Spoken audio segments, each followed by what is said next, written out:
sa takan her som hete man kolo boy patsa takan her boy patsa Hodah nun pelai Hodah nun ngam lai tilong dilai game boy padotu boy pani akan her boy pani zumi sa peserta dalam duaita Hodah boy petanu pegla Lai zoom tu kan sining hi bakat no bakat in zom hai nun aze long mi ta long te a zoom tak nun ta kan chim chao Patsa Hodah nun pelai Hodah nun ngam lai tilong dilai game boy padotu boy pani akan her boy pani zumi nusa peserta dalam lagu herta Hodah boy petanu peglai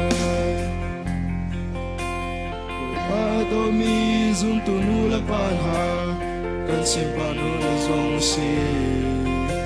kan nun lagin boy paton hausi zum lagin ang pe usi boy patsa Hodah nun pelai Hodah nun amlai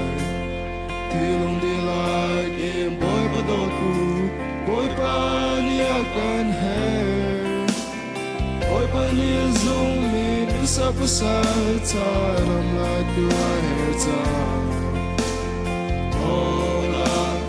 boy petanu peglai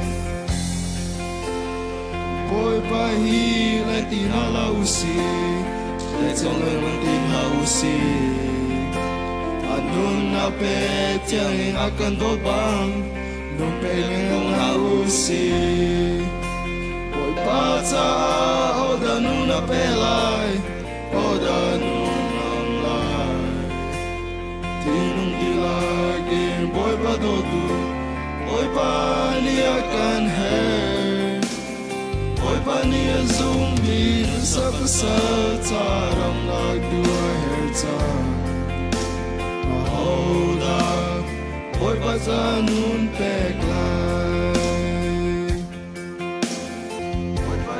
zumi nusa peserta dalam lagu herta Hodah boy petanu peglai Hodah boy petanu peglai